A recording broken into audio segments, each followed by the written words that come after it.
What's up, ladies and gents? This is KSigKid, coming at you with another Destiny video.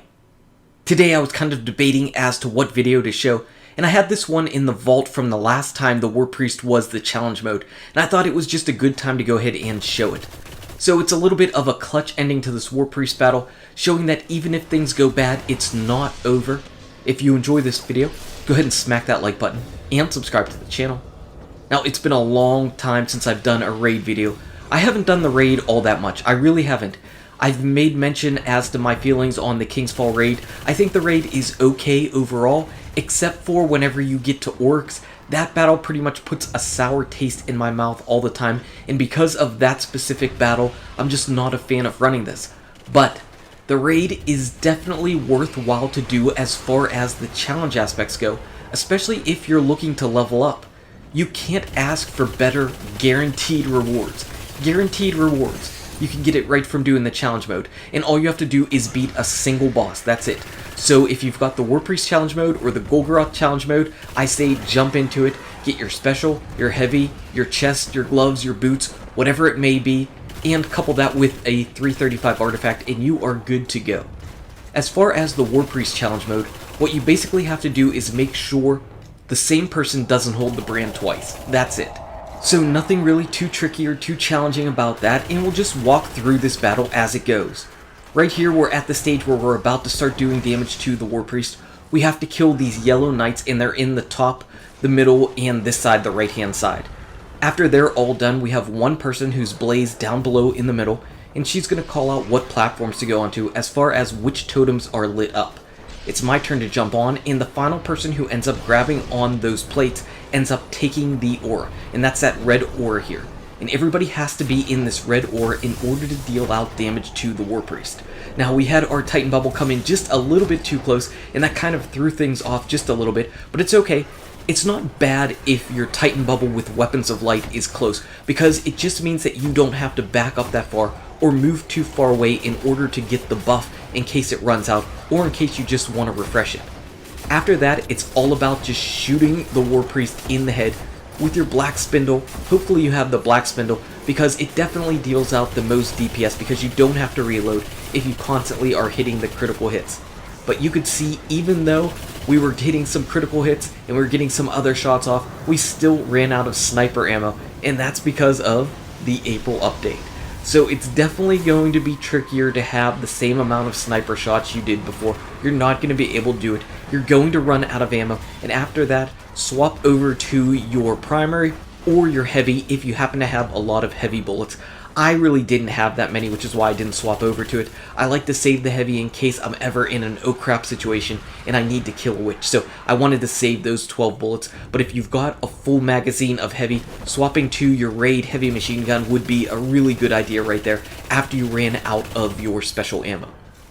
So after that, we're just regrouping back into our positions. On the right hand side, you've got a couple witches that come in here, and you have to be able to take care of them. If there's an easy side in this entire encounter, I would say it's the middle. The middle is probably the easiest, so if you've got somebody that's not really too familiar with the raid, go ahead and feel free to put them down in the middle, and they should be generally safe. Enemies just pretty much come out of the one doorway underneath the Warpriest, and that's where we have my buddy Lion, who's only really doing the raid for the second time ever, and we kind of brought him into the hard mode because I was like, you know what, if I'm going to do the raid, I might as well do the hard mode and get some rewards for it. All the yellow knights have been taken down, and it's time for the glyph sequence to start. Now I can already see that it's my plate to start with, so I'm just running and jumping onto that. We need to make sure that Blaze does not pick up the aura in order to complete the challenge, and the final one is going to be up top, which is fine. Now, my raid team, they end up liking to jump up to the top. I'm not a big fan of this. I don't really like jumping up to this other platform because it's too easy for somebody to just miss their jumps, and you kind of miss some time out on the DPS getting up here. But I understand why they like to do it, because what happens is, if you can't finish off the Warpriest in your second go-round, it's much better to go ahead and have him destroy this particular tower in this column as opposed to the middle one. That way he doesn't get those homing retaliation bullets that he gets if you destroy the middle one. So I understand the thought process of it. Unfortunately, in doing this, we did lose out a little bit of DPS, and we're going to be losing Lion because he just was not able to make it up here and really get anything going on. So Because we came up here, we did lose some people, but I understand the reason why. And there goes Lion. Bye, Lion. I'm sorry you couldn't get up here behind this stuff. But we're just going to keep going on. Lion's death really didn't affect the challenge portion of this, so we're still good to go for there. And chances are next time I won't miss so many critical hit shots because, wow, that was terrible spindling up top by me. Just absolutely terrible. But we're back into position. Blaze is on her own at the bottom because Lion is dead. He was down there with her. And we've got the Taken out here. So Devil and I are over here on the right hand side. We're still doing our normal jobs. Everybody has to do the same thing.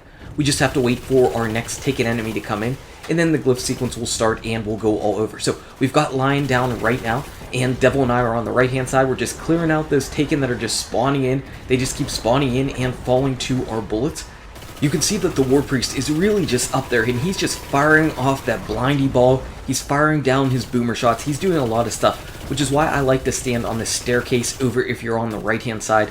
I feel like it helps to keep you a little bit safer from the Warpriest's actual shots, and you only have to deal with the Taken. Now, unfortunately, Blaze happened to die right here. So rather than abort this raid, I just jumped down into the bottom, and there are a lot of Taken swarming on the bottom. But we've got our arminius-d out here, and we managed to clear them out. I'm going to look for that enemy, and there he is right there. There's our major enemy. We need to take care of him before the glyph sequence starts up, and he's going to be mine. Devil's going to take care of the one on the right-hand side, and then we've got our other two members up at the top, and they're going to clear out their final major enemy.